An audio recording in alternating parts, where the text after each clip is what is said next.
Mas a pressão que mais me preocupa e que tem mais efeito sobre os adolescentes é a pressão familiar. A gente precisa falar um pouquinho do conceito de filho troféu, né? Do filho que está ali para preencher os sonhos dos pais, o que, inclusive, é o caso da maioria dos filhos, né? A gente tem filhos pensando no que a gente queria ter realizado, muitas vezes, não todos os casos, e a gente coloca ali algumas angústias, medos.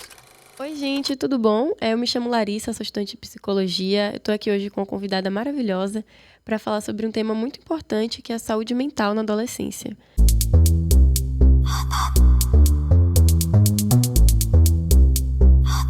Oi, primeiro, obrigada pelo convite. Eu sou Raíssa Lima, sou psicóloga, sou especialista em prevenção de suicídio e trabalho aí pesquisando, estudando essa área, ensinando, atendendo.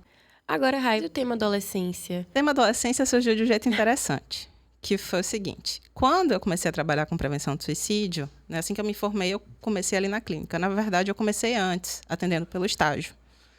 E aí, com a adolescência, chegaram para mim muitos pacientes adolescentes, porque se identifica muito comportamento suicida na adolescência, autolesão na adolescência, não que tenha só na adolescência, mas é mais identificado porque os pais estão ali de olho, percebem, levam os filhos para terapia e, por conta disso, aparece muito esse tema na adolescência. Meus pacientes, a maioria adolescentes, sem eu falar necessariamente sobre isso, fui fazendo o trabalho ali de prevenção do suicídio, de manejo de crise. O que acontece? Eles saem de risco de suicídio. E eu que me preparei anos para trabalhar com prevenção do suicídio, eu não sabia mais o que fazer. Porque todo o meu preparo era para casos graves de crise, manejo e etc. Claro que tinha, né, o estudo básico da psicologia, mas eles começaram a ter demandas que eram da adolescência. Que hoje eu sei, identidade, os relacionamentos, outras questões que perpassavam pela adolescência em si. E aí eu falei, pronto, agora eu preciso estudar outra coisa. Eu preciso estudar adolescência. E aí eu fiz meu primeiro grupo de estudo sobre adolescência. Saí pesquisando livro, fazendo curso, tudo que tinha sobre adolescência. Não encontrei um curso do jeito que eu queria.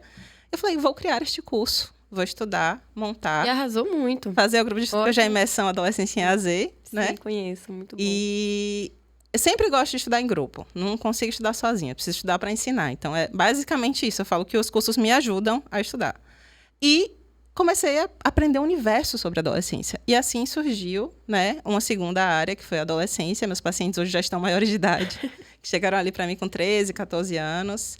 Mas a adolescência ela é um processo. Ela não é algo que termina com 18 anos. Ela tem toda uma construção. Não necessariamente começa com 12 também. Né? Tem adultos que não puderam viver a adolescência. A adolescência é uma fase de construção de identidade, de experienciação da vida, de si, de descoberta, de separação dos pais, de construção de quem eu quero ser no mundo.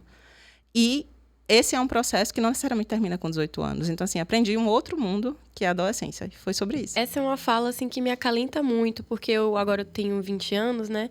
E eu tenho muitas amigas da minha faixa etária, e a gente sempre conversa sobre isso, sobre não se sentir adulto ainda, não se sentir mulher ainda.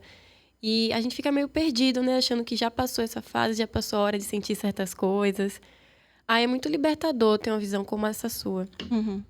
Agora sim, Rai, sobre o tema saúde mental dos adolescentes, que, né, ultrapassa a idade e tudo mais, qual você diria que é o tópico mais importante a ser tratado atualmente nesse assunto, assim, de mais urgência? Seria autoestima? Seria... Eu acho que a gente precisa falar um pouco sobre o propósito dos adolescentes. O que a gente está pensando para a adolescência enquanto sucesso, enquanto felicidade, enquanto meta? E eu estou falando isso porque quando a gente pensa na vida profissional, que é uma área que está se falando muito por causa das gerações, da tecnologia, acho que a tecnologia é um ponto importante.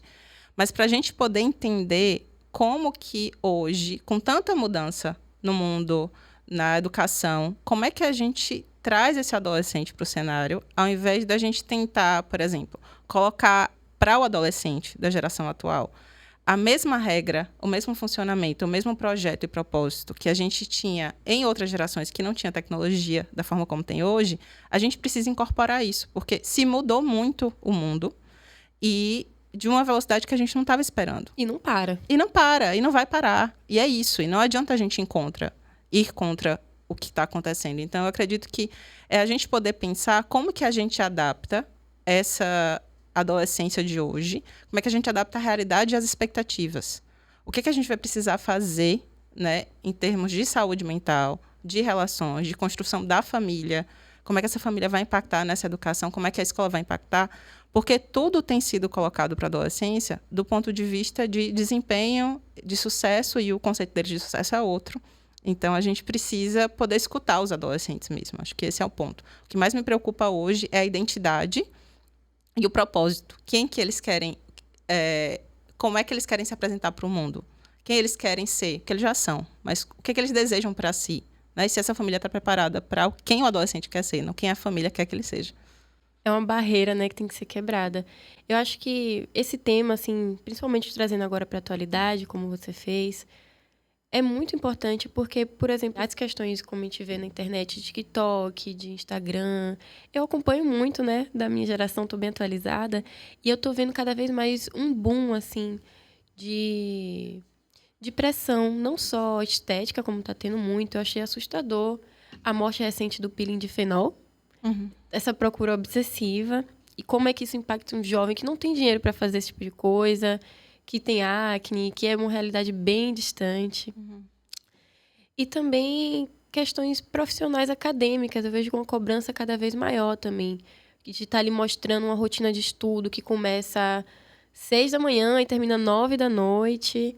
E também a romantização, que eu vejo muito, muito forte nas redes sociais, da rotina daquele jovem que estuda, trabalha e treina. É uma coisa, assim, que eu acho cruel. A gente precisa falar um pouquinho do conceito de filho-troféu, né? Do filho que está ali para preencher os sonhos dos pais, o que, inclusive, é o caso da maioria dos filhos, né? A gente tem filhos pensando no que a gente queria ter realizado, muitas vezes, não todos os casos, e a gente coloca ali algumas angústias, medos no filho, isso é natural, né? Isso existe desde que o mundo é mundo. Mas o ponto disso, eu acho que a pressão que mais me preocupa não é nem a gente falar tanto da pressão das redes sociais, mas a pressão que mais me preocupa e que tem mais efeito sobre os adolescentes é a pressão familiar. Porque os pais também são impactados por esses adolescentes, por essas imagens. O filho de fulano faz isso, faz aquilo outro. E, às vezes, essa pressão não é nem do adolescente que olha na rede social e que tem essa perspectiva de ser igual àquele. É porque essa começa a ser a base dos pais. Porque, olha aqui o filho de fulano. E, né, como psicóloga, eu já vi isso acontecer na clínica, mas tem o filho de Ivete Sangalo, que faz isso, faz aquilo outro, e começa a ser para os pais um modelo. E esse modelo é o que faz esses pais também se culparem, porque eles pensam, e essa culpa nem sempre é clara, então eu acabo projetando no meu filho, de eu queria que meu filho fosse assim, se ele não é assim, eu falhei, eu não consigo lidar com essa sensação de falha, eu vou ser cobrado por isso, eu começo a cobrar meu filho, porque eu acho que essa cobrança vai fazer com que ele melhore, e essa demanda nunca acaba, porque sempre existe alguém melhor, sempre existe alguém fazendo mais, sempre existe alguém dando mais conta disso, porque a gente vê um recorte nas redes sociais. E essa pressão familiar, eu acredito que seja o que mais impacta os adolescentes, mais até do que a pressão das redes sociais. E a gente não fala muito nisso. Porque os adultos compram esse modelo de filho troféu, de filho perfeito, se realizam através disso, se sentem menores muitas vezes do que outros pais, quando cada um vai contando as realizações dos filhos, e o filho tem que dar conta desse desejo dos pais. E essa é a mais pesada das É o mais cruel, né? Uhum. E vem cá, assim, trabalhando nessa área, uma dúvida que eu, como estudante, sempre tive. Como é que você lida com o público adolescente sem lidar com a família? Porque, por exemplo, assim, você constrói aqui, chega em casa, o castelinho vai todo abaixo, com a pressão familiar, com a cobrança toda de novo. Como é que você consegue conciliar esse trabalho quase unilateral, né? Não dá para lidar com o adolescente sem lidar com a família. E isso é importante da gente olhar, porque quando a gente está falando do adolescente, né, a gente costuma dizer na psicologia, eu não lembro quem é que fala isso, mas que o adolescente ele é um sintoma da família. Né? Vem da psicologia sistêmica, acredito. Quando o adolescente ele está na família, ele é impactado por aquilo que acontece. Né? Quando eu falei que o impacto vem maior da pressão dos pais do que da pressão das redes sociais, é verdade.